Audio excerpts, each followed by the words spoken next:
Egy sztorit hoztam neked rögtön itt a videó elejére, ami szerintem sokaknál ki fogja verni a biztosítékot, de hogyha végignézed a videót, akkor meg fogod érteni azt, hogy miért úgy viselkedtem ebben a helyzetben, ahogy viselkedtem.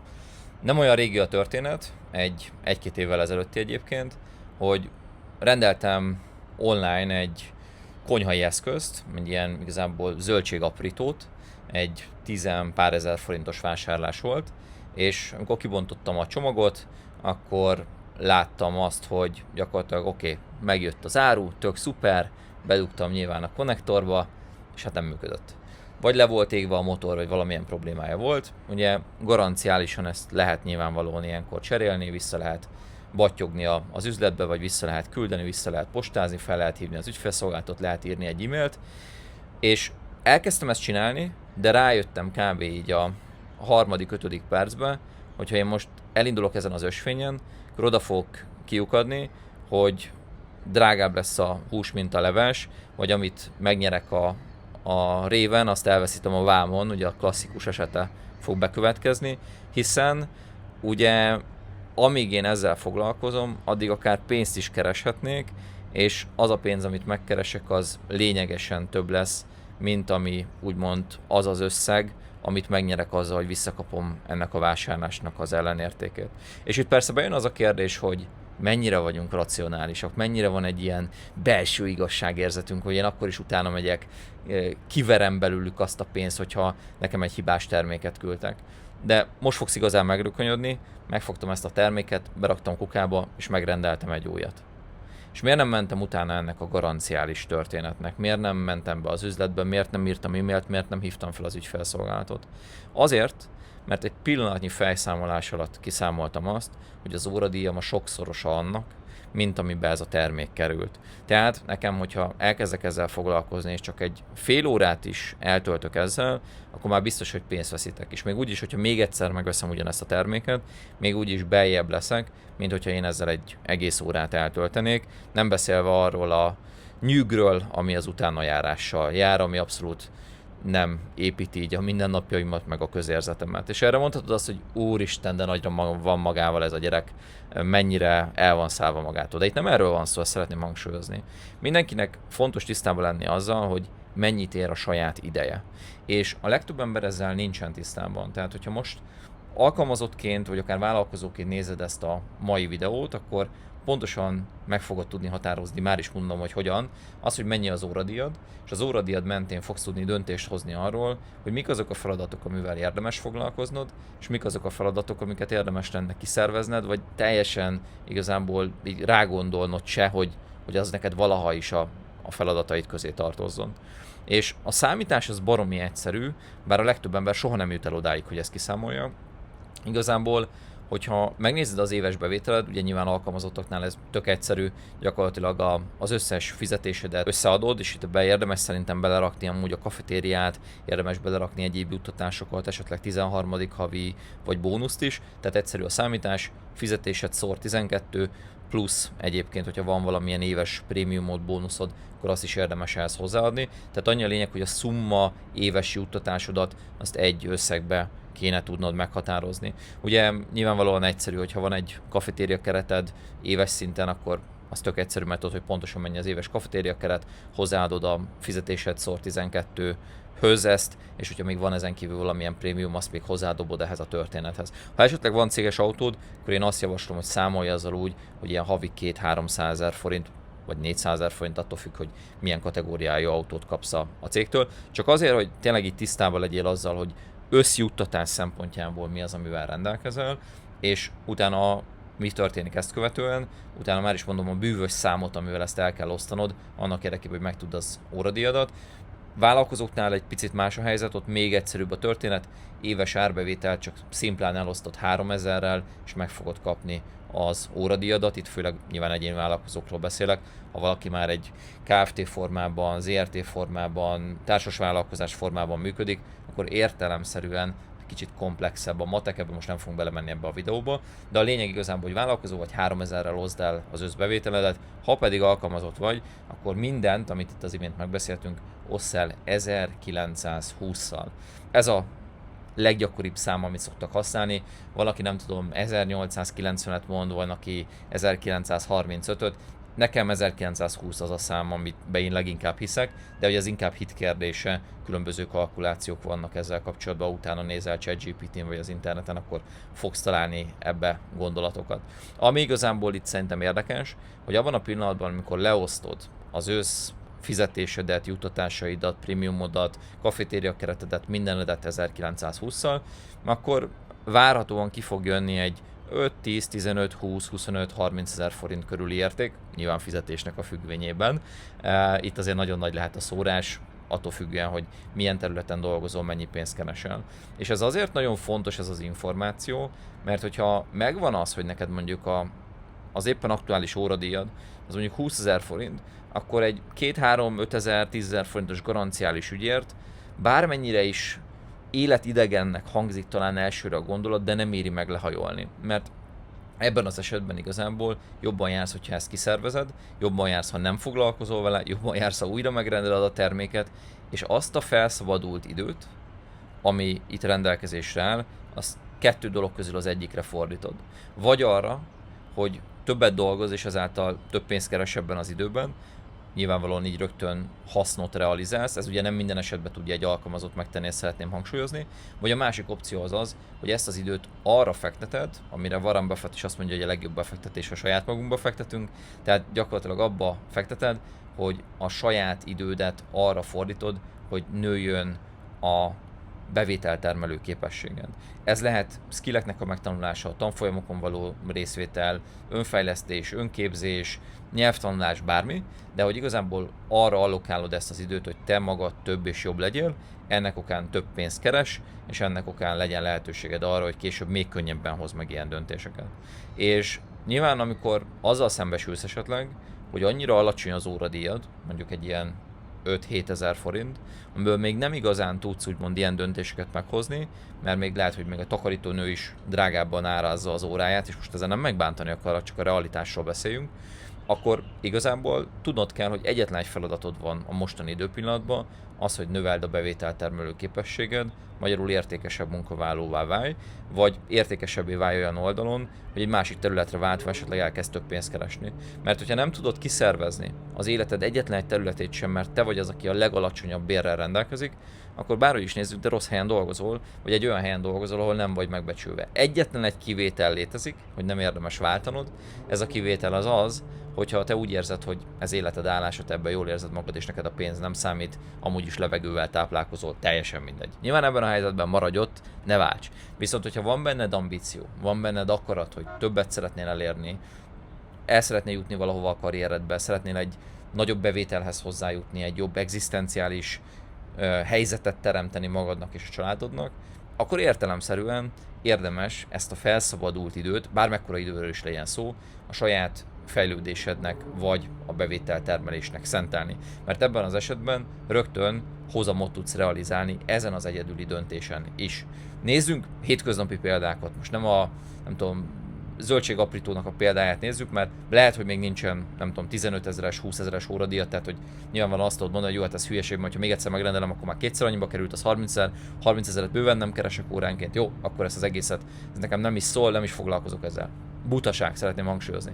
Itt nagyon egyszerűen megjelennek ezek a dolgok. Én rengetegszer hallom, látom azt embereknél, hogy valaki akár képes elmenni egy 1 kilométerrel alább lévő másik áruházláncba azért, hogy 20 forinttal olcsóbban megvásároljon egy terméket, amiből vesz mondjuk 3 darabot. Tehát 60 forintot keres vele, azzal, hogy ő átbattyog egy másikba. És lehet, hogy teljesítmény túrázó vagy, és imádsz sétálni, és imádsz 1 kilométereket legyalogolni a budapesti télben, vagy akár a tűzőnapon a nyárban, de hogy hidd el nekem, hogy ebben a helyzetben valójában te itt pénzt veszítesz, lehetőséget veszítesz, időt veszítesz. Mert hogyha csak van egy 4-5 ezer forintos óradíjad, és te egy órát eltöltesz azzal, hogy átmész abba a másik boltba, egy kilométert lesétálsz, megkeresed a terméket, odamész a kasszához, utána azt kifizeted, utána hazasétálsz, akkor te elveszítettél 1 órát az életedből, ami soha nem fog visszajönni. És mennyit nyertél? 60 forintot. Nem mondd nekem azt, hogyha nem dolgoznál esetleg többet, akár egy mellékállásból, akár a saját magadnak a képzésén, fejlesztésén, akkor ne tudnál ebben az időben igazából több pénzt behozni az életedbe.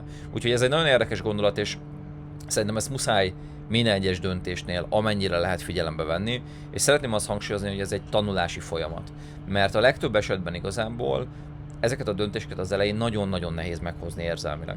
Tehát nem akarok álszent lenni, ez nekem is nehéz volt az elején, és rengetegszer csináltam oltári nagy butaságokat, nem tudom máshogy mondani, ahol valami olyan önérzetbeli vagy egyéb igazságérzetbeli okból utána mentem valaminek, megírtam egy e-mailt, panaszt tettem, ahol tudtam, hogy semmilyen pozitív hozadéka nem lesz, és egy idő után át tudtam kapcsolni a fejembe azt, hogy oké, az, hogyha most én megírom ezt az e-mailt, az nekem ennyi pénzembe került, én ennyi pénzt veszítettem ezzel. És amikor erre rájössz, akkor igazából egy teljesen más szemüvegen keresztül kezded el nézni az életedet.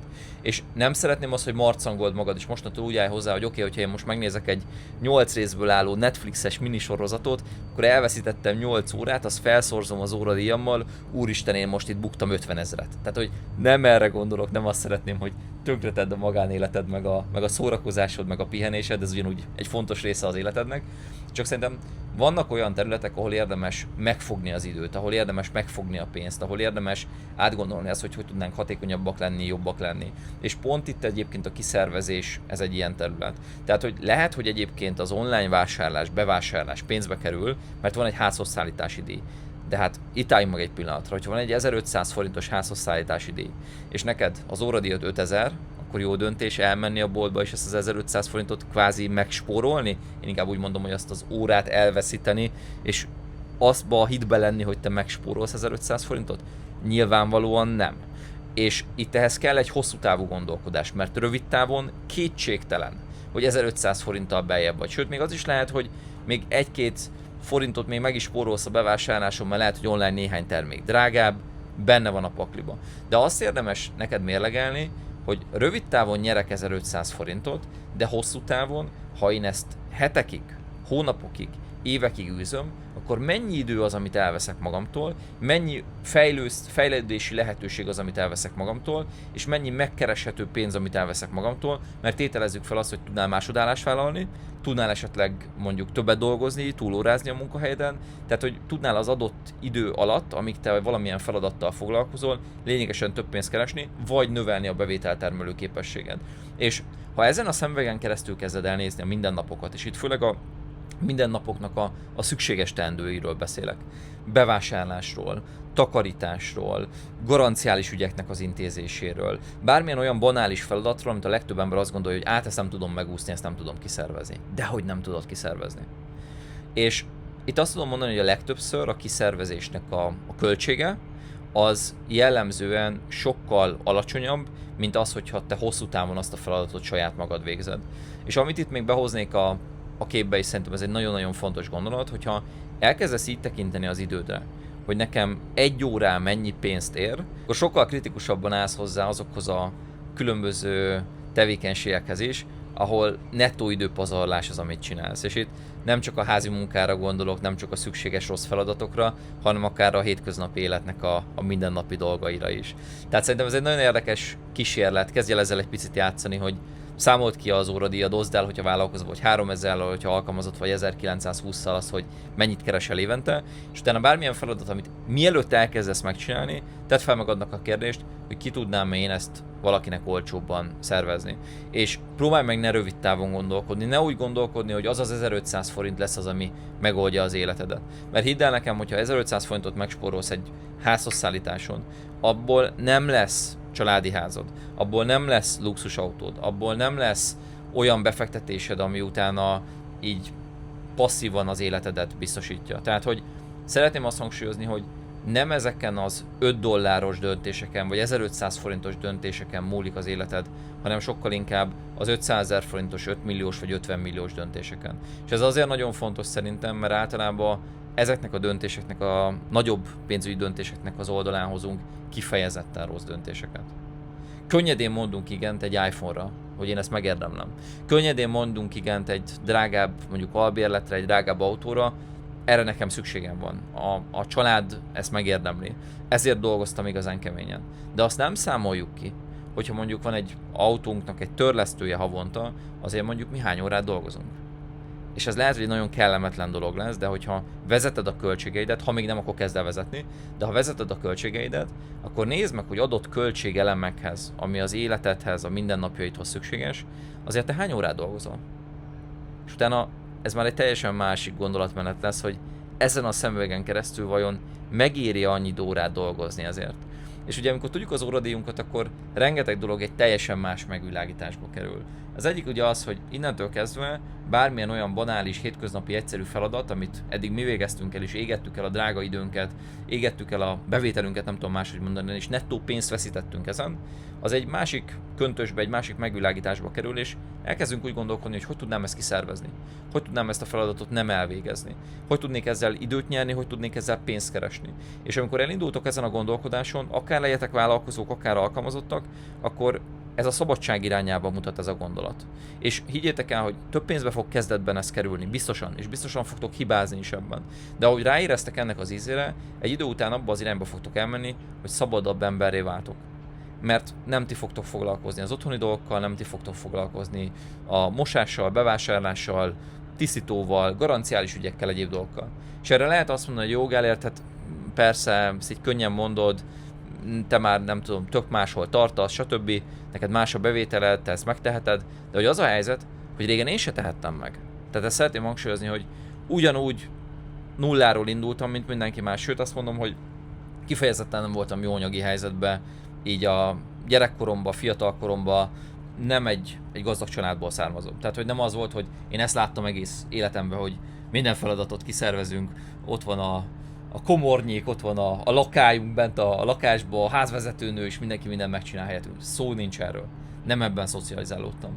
Viszont nagyon hamar rájöttem arra, hogy ebben az életben úgy tudsz igazán előre kerülni, hogyha időt vásárolsz, hogyha időt nyersz. És hogyha képes vagy időt nyerni bármilyen úton, módon, akkor egy idő után több időd lesz, ha több időd lesz, akkor kipihentebb vagy, nyugodtabb vagy, kiegyensúlyozottabb vagy, fókuszáltabban tudsz gondolkodni, jobban tudod fejleszteni magad, produktívabb munkát tudsz végezni, több pénzt tudsz keresni, nagyobb szabadságod van, és összességében jobban érzed magad. És ennek ez az útja, hogy ezekben a kicsi lépésekben elindulsz, hogy hogyan tudom kiszervezni. És hidd el nekem, hogyha elkezdesz így gondolkodni, akkor hirtelen egy csomó dolog is más megvilágításba kerül. Például az idő. Elkezdesz hirtelen arról gondolkodni, hogy basszus, telik az idő, de nekem még nincs mondjuk megtakarításom. Hogy lehetne? És rögtön elkezdesz azon gondolkodni, hogy van egy bevételem, de hogy eltelt mondjuk 3 év, eltelt 5 év, és nem tudtam félrerakni pár százezer forintot se. Mert mindig valamire elment, mindig valamire elkótyavetjeltem. És itt az idő, amikor így bejön az embernek a fejébe, mint egy ilyen gondolkodás segítő eszköz, akkor mindent az időnek a szemüvegén keresztül fogsz vizsgálni. Azon, hogy ahogy halad előre az idő, úgy egyre nehezebb lesz mondjuk a nyugdíjra félrerakni, egyre nehezebb lesz takarékoskodni, egyre nehezebb lesz a pénzügyi szabadságot úgymond elérni. És én csak arra kérlek, hogy legközelebb, amikor egy fogyasztói döntést hozol meg, mondjuk azt, hogy megveszel egy iPhone-t, mondjuk azt, hogy megveszel egy autót mondjuk leasingre, törlesztőre, vagy hogy mondjuk beköltöz egy olyan lakásba, amit nem engedhettél meg magadnak, vagy elmész és elszólsz vásárlásra, több százezer forintot, designer ruhákra, bármire, akkor gondold át azt, hogy hány órát fogok én ezért dolgozni, hogy ezt kitermeljem. És ez itt már alapvetően egy nagyon-nagyon komoly kérdés, de hogy mondok egy még rosszabbat, hogyha mindezt hitelre veszed, akkor tényleg ez a hány órát fogok én a jövőben azért dolgozni, hogy ezt kitermeljem. Vagy hány órát kellett nekem dolgoznom azért, hogy ezt most tényleg megengedhessem magamnak. Van az a mondás, hogy mindenki a saját szintjén nyomorog, és szerintem ebben nagy igazság van, mert hajlamosak vagyunk tényleg így az életszínvonal inflációnak az áldozatául esni, és ahogy többet keresünk, mindig többet költeni. De hogy én arra bátorítanak, hogy ahogy elkezdesz több pénzt keresni, ne többet költs, ne az életszínvonalat upgrade-eld, ne egy jobb lakásba költöz, ne egy jobb autót vegyél, hanem gondolkozz úgy, hogy hogyan tudok időt venni. Hogyan tudok több időhöz jutni. Mert ha több időhöz jutsz, akkor eléred azokat az előnyöket, amiről az imént beszéltünk. És nyilvánvalóan, ahogy az embernek egyre több ideje van, ahogy egyre többet tud fejlődni, ahogy egyre többet tud magába fektetni, úgy egyre nő a bevételtermelő képessége, egyre nő az óradíja, és hogyha egyre nő az óradíja, akkor ugye el tudunk oda jutni, hogy hirtelen egyre könnyebben fogsz tudni ilyen döntéseket meghozni. Illetve van még egy jó hírem, ha nő az óradíjad, akkor többet fogsz tudni megtakarítani, befektetni is a jövődbe saját magadba. Tehát hirtelen minden oldalon jobban jársz. Tehát, hogy igazából ennek a videónak 2 tanulsága van. Az egyik az az, hogy ne életszínvonalat vásárolj, ne státuszt vásárolj, hanem időt. A másik tanulsága az az, hogy a óradíjat függvényébe hoz meg az életednek az apró cseprő ügyeiről a döntéseket, illetve a harmadik tanulság pedig az, hogy hosszú távon, hogyha időt vásárolsz, akkor szabadságot vásárolsz, nagyobb bevételt vásárolsz, és egy nyugodtabb, boldogabb, jobb életet vásárolsz. Sok sikert kívánok ehhez, hajrá, hajrá!